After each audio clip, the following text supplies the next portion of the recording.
우리가 살아가는 세상은 하루가 다르게 변하고 있습니다. 그 변화의 속도가 얼마나 빠른지 우리가 변화를 쫓아가기도 힘들 만큼 하루하루가 달라지고 있습니다.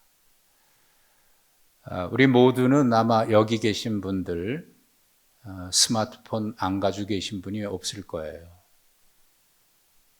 이 작은 컴퓨터 하나를 들고 다니는 거 아닙니까? 예전 같으면 생각지도 못할 일인데 우리는 지금 이것을 일상에서 그대로 누리고 사용하고 있습니다. 스마트폰, 글자 그대로 번역을 하면 똑똑한 전화라는 뜻이죠. 사전을 찾아보니까 이 스마트폰에 대해서 이렇게 정의를 내렸어요. 휴대전화에 여러 컴퓨터 지원 기능을 추가한 지능형 단말기, 사용자가 원하는 응용 프로그램을 설치할 수 있는 것이 특징이다. 이렇게 정의를 내렸습니다. 조그만 이 단말기에 우리가 원하기만 하면 여러 기능들을 원하는 대로 추가해서 사용할 수 있다는 거예요. 세계 곳곳에 있는 사람들과 동시에 접촉할 수도 있고, 모든 사람들하고 원하기만 하면 얼마든지 문자로 주고받을 수 있고 소통할 수 있는 정말 놀라운 시대를 우리가 살고 있습니다. 이 스마트폰 하나만 있으면, 똑똑한 전화기 하나만 있으면 못하는 게 없어요. 아마 저만 해도 또 저와 같은 시대를 사시거나 그 위에 계신 분들은 스마트폰 들고 다니면서도요, 뭐 음식을 시키면 전화로 굳이 해야 되거든요. 근데 요즘에는 전화로 하지 않고 이 컴퓨터처럼 그 스마트폰을 이용해서 내가 먹을 게 뭔지, 어디에 시킬 건지 사진을 보면서 클릭 몇 번만 하면 배달이 되고 결제도 그걸로 끝나요. 그리고 그걸 보면서 지금 어디까지 오고 있네, 어디까지 왔네, 이제 집에 도착할 때가 됐네, 이걸 다 손바닥 보듯이 보고 있습니다. 아주 편리한 세상이죠. 저는 그 스마트폰에 그 카드 결제 기능을 거기에 넣어서 웬만한 거는 신용카드 가지고 가지 않아도 스마트폰으로 결제를 하고 이제 그렇거든요. 제가 아는 목사님이 최신형 스마트폰을 얼마 전에 바꿨는데 거기에 여러 가지 기능들이 있잖아요. 근데 제가 이제 그 카드 결제를 하고 온라인 뱅킹, 폰 뱅킹 이렇게 하는 걸 보고 자기는 그거 겁나서 못 한대요. 사고 날 수 있고 해킹 당할 수 있다고. 그걸 사용하지 않는다는 거예요. 저는 그것뿐만 아니라 책을 읽을 책도요, 요즘엔 이북이 얼마나 많이 있습니까? 좀 가격도 싸요. 바로 주문하면 제 폰으로 받아서 그 자리에서 읽을 수 있어요. 다니면서 책 안 들고 다녀도 그걸 통해서 읽을 수 있는 책들이 얼마나 많은지 몰라요. 그게 편리한 세상이거든요. 근데 이런 것들이 그런 것도 되냐고. 충분히 된다고. 복잡해서 싫답니다. 사고 날까 봐 사용하지 않는답니다. 가끔 스마트폰에 글을 올린 게 나중에 이게 폭로가 돼가지고 어려움 당하는 사람들이 있잖아요. 잘못하면 큰일 난다고. 사용하지 않아요. 그래서 복잡하지 않다고. 처음에 살 때 거기에 매뉴얼이 있는데 그거 잘 읽어보면 아주 편리하게 쓸 수 있다고. 그래도 복잡해서 읽기 싫고 또 겁나서 사용하지 않고. 그러면 뭐 이렇게 비싼 돈 주고 그 최신형 스마트폰을 샀냐고. 근데 거기에 여러 기능들이 많이 있다는 거예요. 근데 사용하지 않는 거예요. 그러면 그 돈 주고 전화만 쓸 것 같으면 뭐라 사용하겠습니까? 우리가 제일 먼저 하는 것은 그 매뉴얼을 읽는 거거든요. 그리고 읽어보면 이거 어떻게 써요? 뭘 쓸 수 있고. 근데 읽지 않으면 사용하지 못하는 거예요. 오히려 비싸게 주고 편리하기 위해서 산 것 때문에 거기에 매여가지고요, 족쇄가 돼가지고 편리한 것을 이용하지 못하고 오히려 그것 때문에 불편해지고, 어쨌든 세상은 점점 편리해지고 있어요. 하지만 이 모든 것이 발달하고 발전해서 우리의 문제를 해결해 주지만 여전히 아무리 발전해도 해결되지 않는 것이 있습니다. 우리의 삶의 무게들입니다. 인생의 무거운 짐은 무엇이 발달해도 해결되지 않는 문제가 있는 거예요. 며칠 전에 한 방송에서 이런 프로그램이 있습니다. 지나가는 사람들에게 인터뷰를 해요. 당신에게 하루를 다른 사람으로 살 수 있는 기회가 주어진다면 어떤 사람으로 살고 싶습니까? 라고 하는 질문을 해요. 만약이지요. 그럴 리가 없는 거지만 어쨌든 하루가 주어진다면 어떤 사람으로 살고 싶습니까? 이렇게 질문했습니다. 여러분은 어떤 사람으로 살고 싶으세요? 어떤 사람은 이렇게 대답을 해요. 자기는 아기가 되고 싶다는 거예요. 아기로 하루를 살고 싶대요. 왜 그렇습니까? 물었더니 사랑을 많이 받고 듬뿍 받고 있지 않습니까? 그러면서 자기도 그렇게 사랑을 받고 싶다는 거예요. 아이들에게 물어봤습니다. 초등학생, 중고등학생, 중학생에게 물어봤어요. 똑같은 질문을 했어요. 그랬더니 자기는 어른으로 살고 싶답니다. 왜 그러냐? 그랬더니 마음껏 하고 싶은 거 다 할 수 있지 않습니까? 이렇게 대답을 해요. 한 아이는 지금처럼 살고 싶기도 하고 어른이 되고 싶기도 하고 이렇게 둘 다 대답을 했어요. 물어봤더니 지금처럼 살고 싶은 이유는 마음껏 꿈을 꿀 수 있기 때문이고, 어른처럼 살고 싶은 이유는 하고 싶은 거 마음대로 하고 할 수 있기 때문이라고 대답을 했어요. 어쨌든 지금 현재 자기의 삶에 대해서 만족하는 사람은 그렇게 많지 않아요. 한 사람은 나는 지금이 좋습니다. 지금처럼 살고 싶습니다. 대답한 사람이 한 사람이 있었어요. 어쨌든 어린 아이도부터 어른에 이르기까지 지금의 자기의 삶은 무거운 짐이 있어서 어떻게든지 피해서 다른 사람으로 살고 싶다. 그런 얘기를 했습니다. 모든 사람은 누구에게나 자기 힘으로 해결하기 어려운 무거운 짐들을 다 짊어지고 있습니다. 그런 우리들을 향해서 주님은 오늘 마태복음 11장 28절에 이렇게 말씀을 합니다. 수고하고 무거운 짐진 자들아 다 내게로 오라. 내가 너희를 쉬게 하리라. 우리를 초청하고 계십니다. 여러분은 이 주님의 초청에 어떻게 응답하시겠습니까? 그리고 주님의 이 초청을 어떻게 생각하고 계십니까? 정말 주님께로 가면 내 인생의 모든 무거운 짐이 다 벗어질 수 있을까요? 어떤 사람들은 주님의 초청을 믿지 않고 받아들이지 않습니다. 편하게 살고 싶고 잘 되고 싶은데 예수 믿으면, 교회 다니면 오히려 할 수 없는 것들이 많아서 불편해지고 도리어 부담만 많이 생긴다. 그렇게 말하는 분이 있습니다. 특히 코로나 사태 이후에 교회에 대한 이미지는 더욱 심각하죠. 예수 믿으면 짐이 가벼워지고 편안해지는 것이 아니라 더 무거워진다고 생각하는 사람들이 있습니다. 그런가 하면 예수님 믿으면 인생의 모든 문제가 해결될 것이라고 기대하는 분들도 있고 그렇게 믿는 분들도 있습니다. 그런데 오늘 주님은 그렇게 말씀하지 않으셨어요. 29절과 30절에 있는 말씀을 보시면은 주님은 우리의 짐을 없게 해주겠다고 하지 않으셨습니다. 너의 짐을 덜어주겠다고 하지 않으셨습니다. 우리의 짐을 없게 해주겠다고 하지 않으셨습니다. 오히려 나의 멍에를 메고 내게 배우라. 내 멍에는 쉽고 내 짐은 가볍다라고 말씀합니다. 그러니까 주님이 우리를 향해서 부르시는 초청은 너의 짐을 다 없애주겠다고 부르신 게 아니고, 나의 멍에, 내 짐은 가벼우니까 내 짐을 지고 나의 멍에를 지라고 그렇게 초청하고 있는 겁니다. 아니, 그러면 지금 짊어지고 있는 짐만 해도 힘들어서 쓰러질 것 같은데 또 다른 짐을 지라는 말일까요? 가정에서도 직장에서도 짊어지고 있는 짐이 얼마나 많습니까? 이 짐이 힘든데 또 다른 짐을 짊어지라고요? 29절의 말씀 보십시오.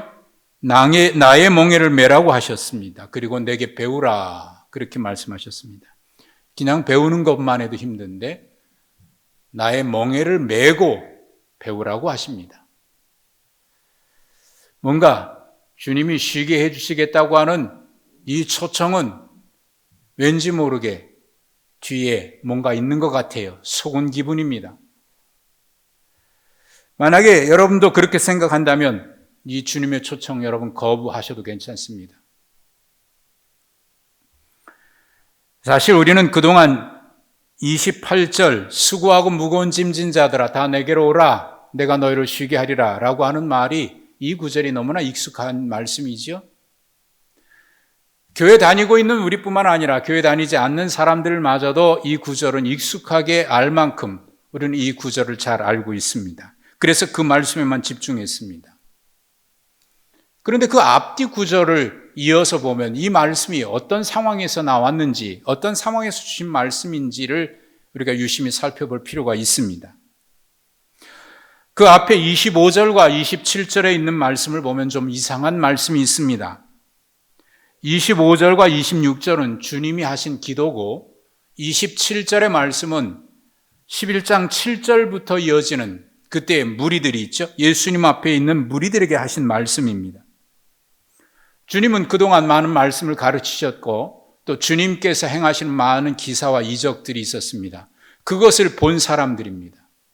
예수님 말씀을 듣고 눈앞에서 벌어지는 기적을 본 사람들입니다.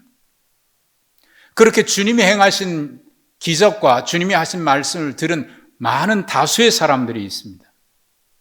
그런데 그들은 주님의 말씀을 따르지 않고 오히려 눈앞에서 벌어지는 기사와 이적을 보고도 저 귀신 들려서 그렇구만 하고 비난하고 조롱하고 따르지 않습니다. 반면에 주님의 말씀과 기사와 이적을 보고 주님을 따르는 소수의 사람들이 있습니다. 제자들을 포함해서 소수의 사람들이 그 앞에 있습니다. 주님은 그 다수의 사람과 부름에 응답한 소수의 사람들을 대조하면서 이 말씀을 하고 있습니다. 특별히 21절에 보면 그 두 사람들을 대조하면서 안타깝게 탄식하고 계십니다. 화 있을진저 고라시나 화 있을진저 베세다야 너희에게 행한 모든 권능을 두로와 시돈에게 행했더라면 그들은 벌써 회개했을 것이다. 두로와 시돈은 이방이지요. 내가 너희에게 이르노니 심판날에 두로와 시돈이 너희보다 견디기 쉬우리라. 그 이방이 벌써 회개했을 거라는 거예요. 그런데 그 기사와 이적을 많이 행했던 가버나움 사람들은 정작 그것을 보고도 듣고도 회개치 않았어요. 그래서 주님이 안타깝게 말씀하십니다. 가버나움아, 내가 하늘까지 높아지겠느냐? 음부에까지 낮아지리라. 그리고 나서 주님이 25절, 26절에서 이렇게 기도하고 계시죠. 천지의 주제이신 아버지여, 이것을 지혜롭고 슬기 있는 자들에게는 숨기시고 어린 아이들에게는 나타내심을 감사하나이다. 옳소이다. 이렇게 된 것이 아버지의 뜻입니다. 여기서 지혜롭고 슬기로운 자들, 그리고 어린 아이들을 대비시키죠. 이들은 각각 누구를 말하는 걸까요? 지혜롭고 슬기로운 자들은 스스로 모든 율법을 알고 있다고 생각하는 바리새인들과 서기관들을 비롯한 그런 사람들입니다. 주님이 말씀을 가르치셨어도 그 말씀을 듣고 우리가 다 아는 얘기인데 뭘 또 다 같이 새삼스럽게 하지? 주님이 행하시는 기적을 보고 우리 중에도 저런 기적을 행하는 사람들이 있는데 저거 분명 틀림없이 귀신 들려서 저런 걸 거야 비난하고 조롱합니다. 무엇을 해도 듣질 않고 무엇을 보여줘도 그거 말고 좀 더 다른 거 보여줄 수 없어? 또 다른 기사와 이적을 요구합니다. 그들은 스스로 율법을 알고 있다고 생각하기에 그런 마음 자세를 가지고 받지도 않고 영접하지도 않았습니다. 반면에 주님 말씀하신 어린 아이들은 순수하고 열린 마음으로 받아들인 그 사람들을 얘기합니다. 지난주에 말씀드렸던 대로 즐겨 받는 사람들이죠. 노르웨이의 신학자 오 할레스비라고 하는 분이 있습니다. 이분이 이런 이야기를 해요. 우리가 살아가는 동안 우리에게 필요한 공기가 우리 온몸을 감싸고 있다. 그래서 우리는 우리 몸에 필요한 이 공기를 그저 들이마시기만 하면 된다. 당연한 얘기죠. 새로울 것도 없는 이야기입니다. 그러면서 이야기하면서 이렇게 얘기했습니다. 우리 영혼에 필요한 공기도 항상 사방에 우리를 에워싸고 있다. 하나님의 충만한 전천후 은혜로 그리스도 안에서 우리를 사방에서 가득 하나님의 은혜로 우리를 둘러싸고 계신다. 우리가 해야 될 일은 그저 그 은혜를 공기를 마시듯이 그 은혜를 마음을 열고 받아들이는 것뿐이다. 그런 이야기를 했습니다. 어린 아이들은 숨을 쉬듯이 단순한 사실을 받아들입니다. 그런데 스스로 똑똑하다고 하는 사람들은 무슨 진리가 그렇게 단순해. 그렇게 단순한 게 진리일 수 없지 하고 받아들이지 않고요. 그리고 숨을 쉬면 되는데 이 공기 속에 뭐가 들어있을지 몰라. 그러면서 불안해가지고 마시지 않으면서 숨 못 쉬어서 죽을 것 같다, 답답해서 죽을 것 같다라고 얘기한다면 그 얼마나 답답한 노릇일까요? 그렇듯 하나님의 충만한 은혜가 지금 부어지고 있는데 그 하나님의 충만한 은혜가 지금 눈앞에서 벌어지고 있고 말씀이 들려지고 있고 하나님의 역사들이 나타나고 있는데 그걸 받아들이지 않으면서 하나님의 은혜를 못 받았다고 한다면 이게 얼마나 답답한 노릇이겠습니까? 제가 요즘 계속 읽고 있는 달라스 윌라드라고 하는 분이 있는데 그분의 또 다른 책인 영성훈련이라고 하는 책에서 이런 이야기를 해요. 사람들은 기독교를 많이 시험해 보아서 이거 부족한 점이 있다. 이거 가지고는 안 된다라고 해서 자기가 발견해낸 것이 아니라 기독교를 어렵다고 생각하고 그래서 그것을 시험해 보지도 않고 알아보지도 않은 채 받아들이지도 않고 거부한다. 그런 얘기를 하면서 이런 얘기를 합니다. 솔직히 예수님의 말씀은 많은 사람들에게 갈등을 가져다 준다. 우리는 그 말씀들이 의미하는 내용에 분명히 고무되고 기쁨을 느끼기 때문에 사람들은 종종 그 말씀들을 인용한다. 우리가 하나님의 말씀 얼마나 암송하고 있고 종종 인용하기도 하지 않습니까? 그래, 이거 좋은 말씀이구나, 복된 말씀이구나 하고 암송하고 또 외우고 인용하고도 합니다. 그런데 정작 우리가 그 말씀에 접근하는 방법, 그리스도와 동행하고 그분에게 순종하는 것이 무엇을 의미하는지를 생각하는 데 있어서는 그 말씀이 나타나고 있는 그 은혜의 실체, 축복의 실체에 접근하지 못하도 우리 스스로가 방해하는 것이 있는 것 같다. 이렇게 얘기를 했습니다. 이런 겁니다. 하나님 앞에 은혜를 받고 또 간절한 소원이 있습니다. 복을 받겠다고 하는 간절한 소원이 있습니다. 그런데 그런 간절한 소원을 품고 있으면서도 정작 주님이 이것이 복된 길이다, 이것이 은혜로운 길이다, 이것이 생명의 길이다 라고 얘기했을 때는 복을 받고 싶어 하면서도 정작 그 길을 가려고 하는 일에는 스스로 멈칫하고 뒤돌아선다는 겁니다. 답답한 이야기죠. 주님은 기도를 마치신 후에 무리들과 제자들에게 이렇게 말씀하셨습니다. 내 아버지께서 모든 것을 내게 주셨으니 아버지 외에는 아들을 아는 자가 없고 아들과 또 아들의 소원대로 계시를 받는 자 외에는 아버지를 아는 자가 없다. 사실 하나님의 은혜라고 하는 것은 지식으로 깨닫는 것이 아닙니다. 제가 하나님의 은혜를 경험한 것은 설명할 수 없는 신비예요. 설명하려면 굳이 어떻게 설명이 되겠지만 그것이 설명으로 되지 않습니다. 내가 어떻게 하나님을 믿게 되었는지 이해할 수가 없습니다. 물론 제가 하나님의 은혜를 사모하는 마음이 있어서 간절히 은혜를 구했고 또 하나님 앞에 내 죄를 회개하면서 하나님 은혜를 사모하기도 했습니다. 그러나 그렇다고 해서 내가 하나님 앞에 은혜를 받을 만한 자격을 다 갖췄다라고 말할 수가 없습니다. 그럼에도 불구하고 하나님께서 당신을 나에게 나타내 주셨고 은혜를 베풀어 주셨다고 하는 것은 설명할 수 없는 신비지요. 그러기에 우리는 이것을 하나님의 은혜라고 표현할 수밖에 없는 겁니다. 흔히 우리가 이 은혜라고 하는 말을 사용하는 것은 바로 그런 것이죠. 은혜라고 하는 말은 자격 없는 사람에게 베풀어 주시는 하나님의 축복이고 선물이고 사랑을 말합니다.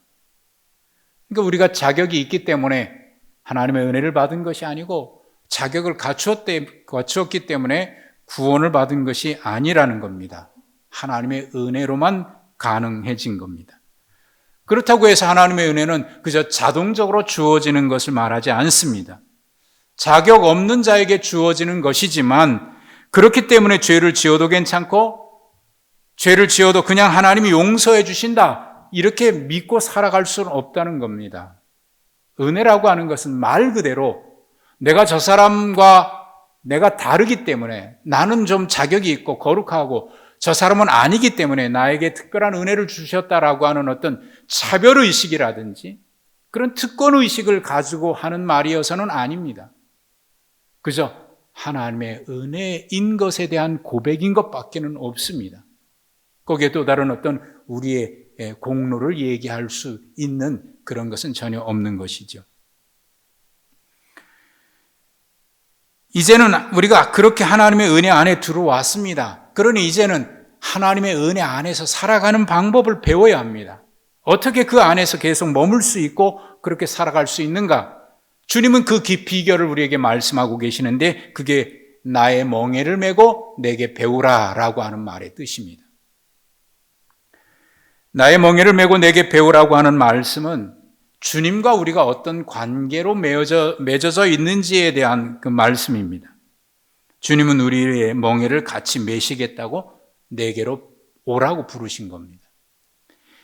여기 멍에라고 하는 이 헬라어 단어가 쥐고스라고 하는 그런 단어인데 이 단어의 뜻은 연결하다, 결합되다, 하나로 쌍을 이루다 라고 하는 뜻에서 온 단어입니다. 그러니까 대개 두 마리의 동물이 짝을 지어서 함께 멍에를 함께 메고 갈 때 그 쌍, 그것을 말하는 거예요. 여러분들 시골에서 자라신 분들은 보신 적이 있으신지 모르겠습니다. 요즘 대부분 도시에 살고 또 시골에 살았어도 그것을 다 볼 수 없고 그렇기 때문에 이런 거죠. 밭을 가는데 두 마리 결의소를 멍에로 연결해서 두 마리가 함께 밭을 가는 거예요. 혹시 보신 분 계십니까? 이 결의소 두 마리를 이렇게 함께 한 멍에로 연결해서 밭을 가는데 한쪽 왼쪽에 있는 소를 좀 경험이 많고 힘이 센 소를 왼쪽에 둡니다. 그걸 안소라고 얘기하고 경험이 없는 좀 힘이 약한 소를 오른편에 두게 되는데 그걸 마라소라고 얘기를 합니다. 이렇게 경험이 많은 소와 힘 있는 소, 경험이 없는 소와 이렇게 서로 결의소를 묶어서 한 쌍을 이루어서 밭을 갈게 하는데 그렇게 되면 한 마리 소가 하루에 500평을 간다고 하면 두 마리 소가 그것도 좀 힘이 약한 소하고 함께 가는 건데 그냥 넉넉하게 똑같이 계산하면 계산상으로 말하면 2배를 갈아야 맞습니다. 그런데 이 결의소로 한 쌍을 이뤄서 갈게 되면요 4배인 2000평 이상을 간다는 거예요. 이 왼쪽에 있는 이 안소 말고 힘이 좀 약하고 경험이 없는 소, 마라소는요, 대부분 처음 멍에를 매는 경우가 많습니다. 그러니까 처음 멍에를 매니까 얼마나 답답하고 나를 얽어 매는 것 같아서 구속받는 것 같지 않겠습니까? 그런데 안소와 짝을 이루면서 멍에를 매는 법을 배우게 되고, 그리고 그렇게 경험을 하다 보니까 자기에게도 그만한 능력이 생겨지는 거예요. 주님이 이 말씀을 통해서 우리에게 하시고자 하는 것은, 성도란 주님이 우리를 주님과 함께 멍에를 함께 지고 가는 멍에 짝으로 우리를 부르시고 계시는 겁니다. 내 힘으로는 감당할 수 없는 짐인데 주님이 함께 멍에 쌍을 이루어서 그 짐을 짊어지고 가니까 감당할 능력이 생기고 나중에는 그만한 힘을 갖게 되는 것이죠. 나의 멍에를 메고 내게 배우라고 하는 말씀은 바로 내 힘으로 감당할 수 없는 짐을 주님과 함께 멍에 짝이 되어 주님을 보고 배우고, 내가 온유하고 겸손하니 나의 멍에를 보고 메고 내게 배우라라고 하는 것은 그겁니다. 아하, 저렇게 주님의 멍에를 매는 거구나. 주님을 보고 배우게 되고, 그러다가 점점 능력이 생겨서 감당할 수 없는 힘도 감당할 수 있는 능력. 고린도전서 10장 13절에 말씀하고 있죠. 우리가 감당할 만한 시험을 허락하신다고요. 그래서 능히 감당할 수 있도록 허락하신다고. 그러고 보면 주님과 함께 짊어지는 이 멍에는, 아니 주님의 멍에는 그 자체가 우리를 얽어매는 것이 아니라 은혜이고 축복이고 은총인 겁니다. 주님이 내 짐은, 내 멍에는 쉽고 내 짐은 가볍다라고 말씀하셨는데, 이 말씀 자체는 주님과 함께 멍에 짝을 짊어진다라고 하는 그 말뿐만 아니라 그 전에 짊어지고 있는 짐과는 다른 짐, 다른 멍에, 새로운 멍에를 짊어진다는 말이기도 합니다. 사실 수고하고 무거운 짐이라고 하는 이 말은 우리 인생에 그냥 여러 가지 짐을 포괄적으로 얘기한다기보다는 그 당시에는 바리새인과 서기관들이 만들어 놓은 율법을 말하는 거예요. 그들은 자기도 감당할 수 없는 율법을 만들고 거기에 유전을 더해서 자기도 지키지 못하면서 사람들에게 얽어맸습니다. 그래서 자기들은 그런 특권 의식 가지고, 율법을 안다고 하는 그 특권 의식을 가지고 너희들은 벌을 받고 우리는 아니다, 자기 스스로 의롭다라고 스스로 생각하고 사람들을 자꾸 얽어매고 종교적인 권세와 특권을 가지고 자기 자리를 지키기 위해서 힘없는 사람들을 얽어매는 그런 도구로 전락시키고 말았습니다. 사실 이 율법이 필요했던 것은, 하나님께서 모세를 통해서 주신 것은 하나님을 어떻게 섬기는 것이 중요한 것인지 그 정신을 가르쳐 주기 위해서 허락해 주신 것인데, 그 정신은 사라져버리고 그저 자기의 특권 의식 속에 자기도 감당하지 못하는 것을 자꾸 씌우면서 그들을 스스로 노예처럼 부려먹고 있었던 거죠. 그래서 바울 사도는 갈라디아서 5장 1절에서 이 율법의 멍에를 종의 멍에다, 노예의 멍에다라고까지 얘기를 했죠. 그런데 주님이 말씀하고 있는 나의 멍에는, 새로운 멍에는 그런 멍에가 아니죠. 율법의 멍에는 딱딱하고 짐을 지기도 힘들 뿐만 아니라 사실 이 멍에는 짐을 짊어지고 많은 것을 끌기 위해서 필요한 것인데 그 자체가 짐이 되고 말았어요. 그러나 주님께서 말씀하신 나의 멍에는 잘 다듬어져 있어서 그것 자체가 짐이 되지 않습니다. 그 멍에를 짊어짐으로 인해서 더 큰 짐을 넉넉히 질 수 있는 그런 것이 나의 멍에, 주님의 멍입니다. 제가 어렸을 때 시골에 살면서 아버지가 짊어지는 그 지게 있죠? 지게를 져본 적이 있어요. 근데 아버지가 진 지게를 어린 아이가 짊어지니까 그게 얼마나 짐이 되겠습니까? 그 자체로 짐이 되는 거죠. 그 지게를 지니까 몸이 뒤로 제껴지고 자꾸 넘어지죠. 길어서 다리에 걸리니까 걷지도 못하죠. 지게는 무거운 짐을 가볍게 들기 위해서 필요한 도구인데 그 지게 자체가 짐이 돼 버렸어요. 그리고 이 어깨 매니까 이게 얼마나 거칠거칠한지요. 왔다 갔다 흔들리고 그러니까 이 어깨가 살같이 쓰리고 아파요.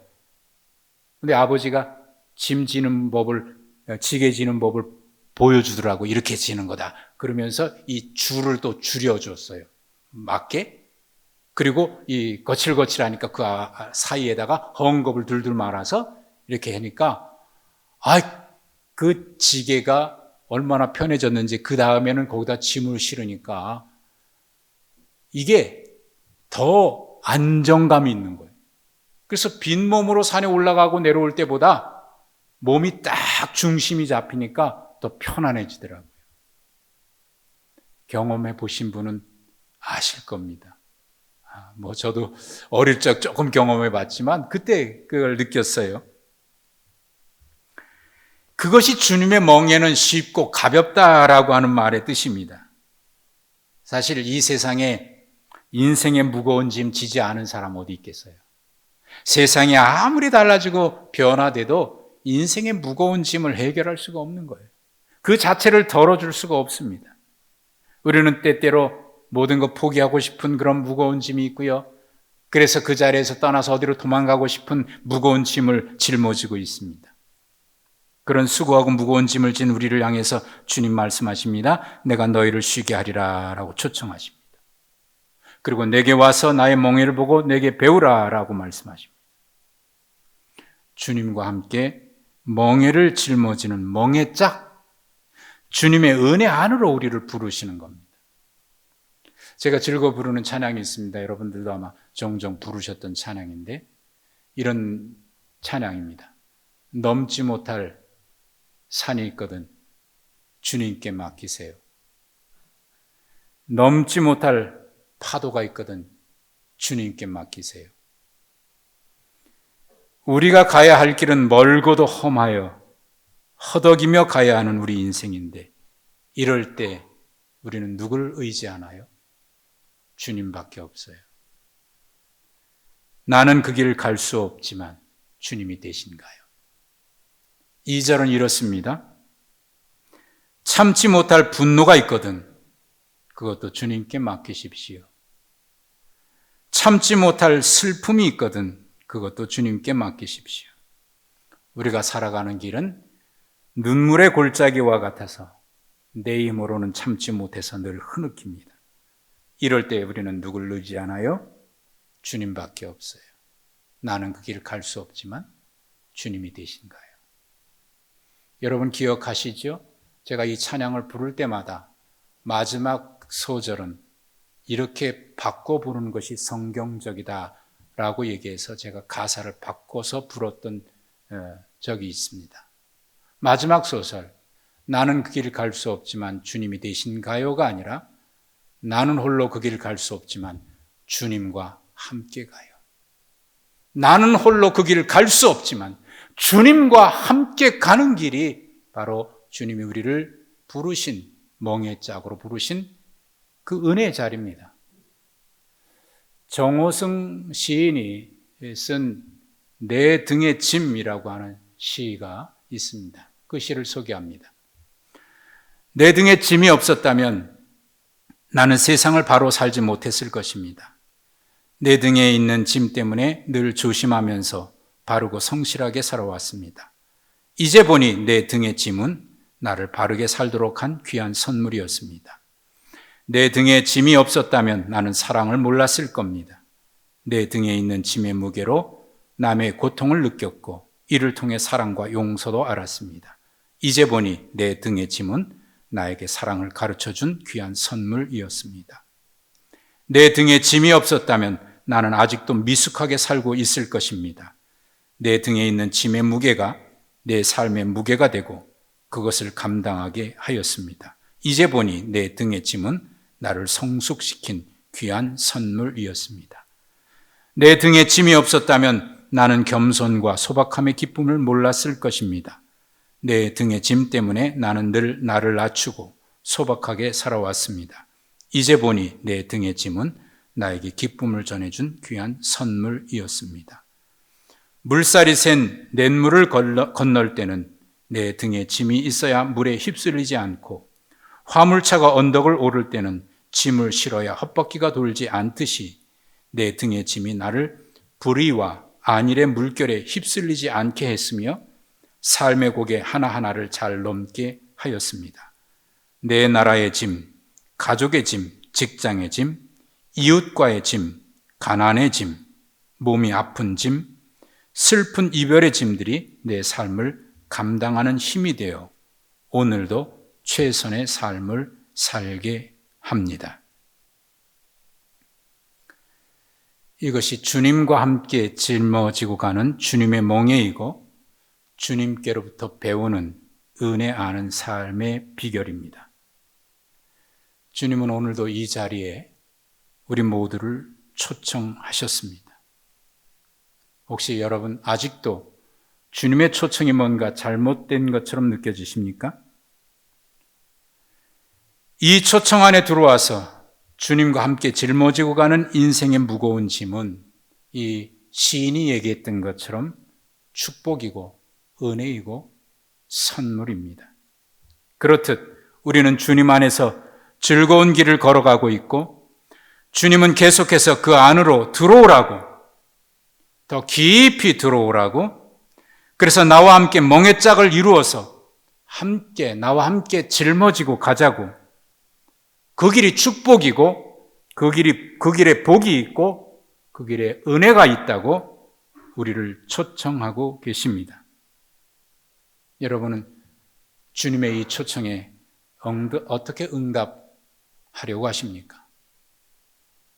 주님은 오늘 이 아침에 우리에게 질문하고 계십니다. 기도하겠습니다.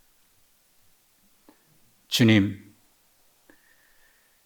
지나온 세월 눈물 흘렸고 힘들어 지쳐 쓰러졌고 나홀로 일어날 수 없어 낙심하고 주저앉았던 세월들이 있었습니다. 그런데 돌이켜보니 주님이 내 힘, 나 홀로가 아니라 주님이 함께 짊어져 주셨기에 다시 일어날 수 있었고, 돌아보니 그 넘어졌던 자리에는 하나님의 은혜의 흔적이 남아 있음을 고백합니다. 주님, 여기까지 인도해 주신 것이 은혜이고 선물이고 축복임을 고백합니다. 주님, 지금까지 이렇게 우리를 인도해 주셨듯이 더 깊이 나와 함께 멍에 짝을 이루어 인생의 어두운 힘들고 어려운 짐 나와 함께 짊어지고 가자고, 그래서 넉넉히 이기라고 우리를 부르실 때에 주님 감사합니다. 주님 앞에 응답하여 주님과 함께 인생의 여정, 축복의 길, 복된 길 걸어가는 우리 모두가 되게 해 주시옵소서. 예수님의 이름으로 기도하옵나이다. 아멘.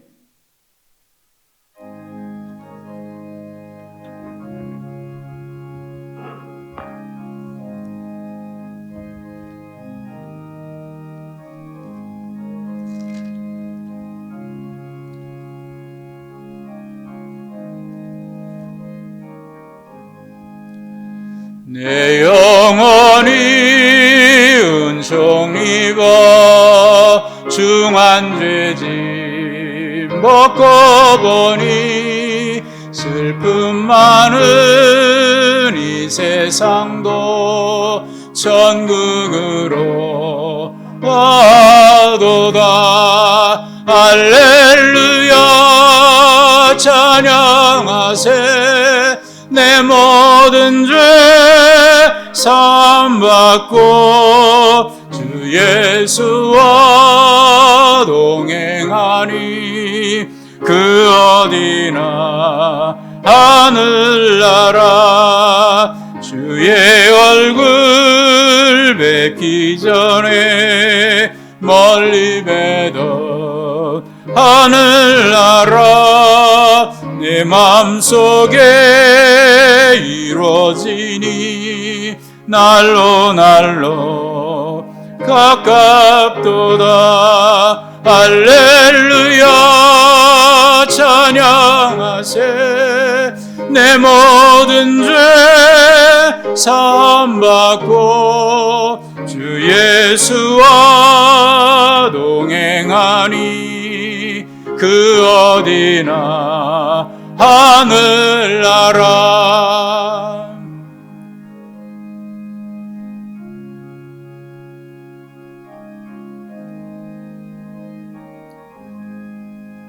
높은 산이 거친 들이 조막이나 궁궐이나 내 주 예수 모신 곳이 그 어디나 하늘나라.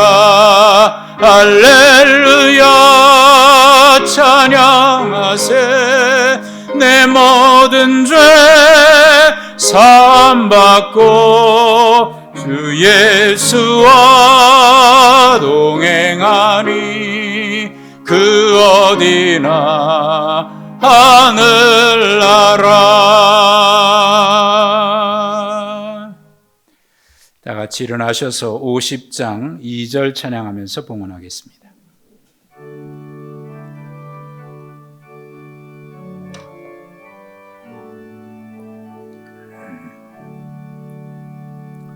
내게 있는 모든 것을 겸손하게 드리네.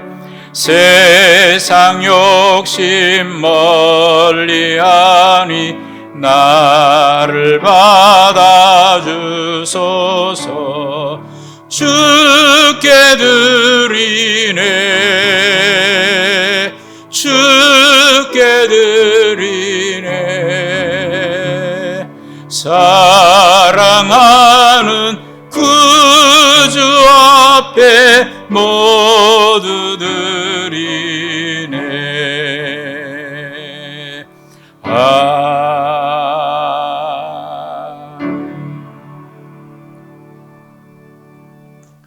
하나님 아버지, 은혜와 사랑을 감사하고 감사합니다.